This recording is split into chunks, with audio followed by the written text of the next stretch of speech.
Okay, so in this video, I'll show you how to identify what tiles are good. Railroad's pretty much always good, because that gives you points towards the tournament, which gets you rewards on different increments here. So, and right now it's double bank heist too, which is good, but I guess that applies equally to everybody. It does help you get the rewards a little faster, though, I think. So, railroad's good. Chances are pretty good. You can get cast draw, which is not so great. Then there's railroad.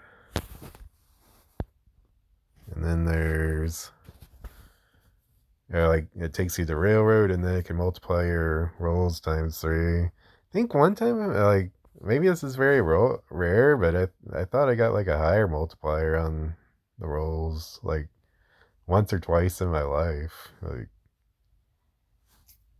but that's so rare. That's just rare anyway. And then there's shields, which are good. That gives you shields to defend your board, of course. And then in access, it'll give you your dice back effectively. Like if you roll 100 and you land on the shields, you get your shields recharged. So like let's say you have 3 shields and you can max out at 5, you get 2 more shields, and then you get 98 of it back in dice. Or if you're filled up, you get basically just get your dice back, which is cool.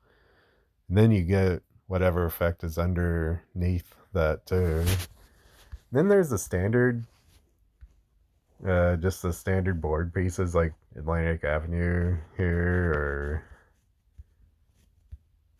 or like Vermont Avenue. That I consider those like okay, they're not great, but if you, I think if you have, I think a hotel gives you a little bit more. Like houses and hotels give you a little bit more money on the stuff. It's not substantial. Your main amount of money is out of bank heist from the railroads. At least at high levels, I think the dynamics may be different in the earlier game, but it's at least how it goes in the later levels. And then whatever the event is here, those are pretty much always good to land on. And you have to check what's going on here. Sometimes the corner tiles give you points toward that. Sometimes there's pickups, like right now for this one, there's these pickups here. So, yeah, those guys. Those will usually give you 2 points per times a roll multiplier. See, and then the ones I consider kind of bad are go.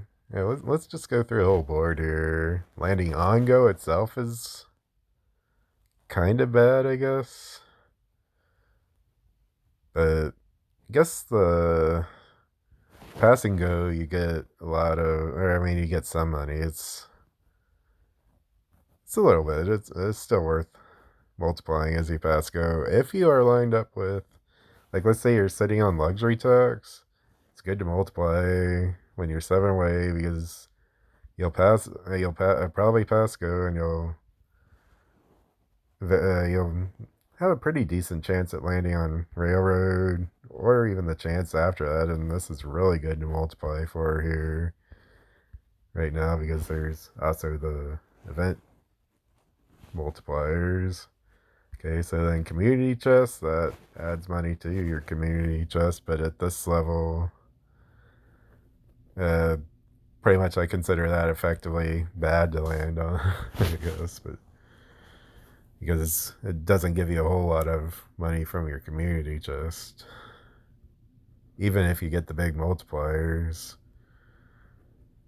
Then income tax is usually bad. There are some there's some of these events where it gives you points up there, so in those cases it's actually a good tile to land on.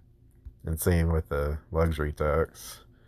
The taxes will usually on those events give you 3 times their roll multiplier, which is good, whereas the utilities with that same event gives you 2 times your multiplier. So when that event's going on, yeah, consider the tax tiles good. Otherwise, I'd say consider those bad.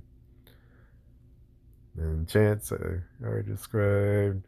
Utilities, I think, I just kind of consider them just about like the other regular tiles, except for when they count toward these events. Like this one doesn't count towards. You have to land on these guys to get them. So,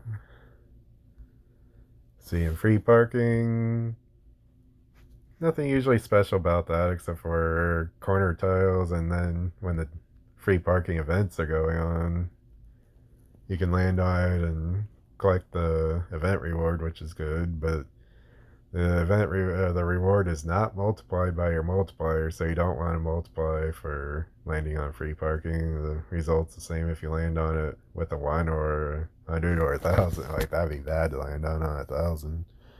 This is like the corner event going on. And let's see if we got anything. Oh, jail's actually pretty interesting. You get it usually deducts some money, but it's like so that's pretty small amount compared to what you gain, I guess. But if you roll doubles, and we've calculated there's about 42% chance, 42 to 43% chance that that's going to happen. Unless it's rigged, because I started kind of doing a spreadsheet and it seems like it happens a bit less than that. So it may be rigged.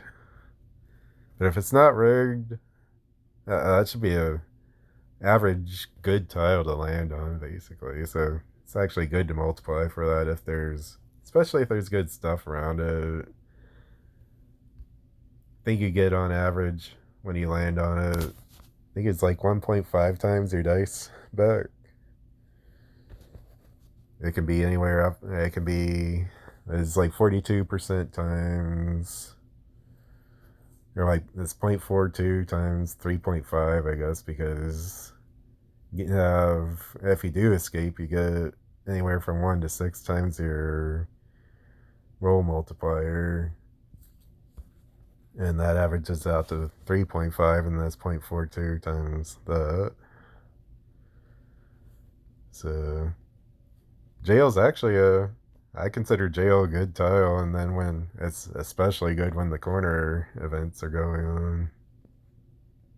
Yeah, I guess that covers all the tiles here, so that's what's good and what's not good. So now I'll factor into the next video here about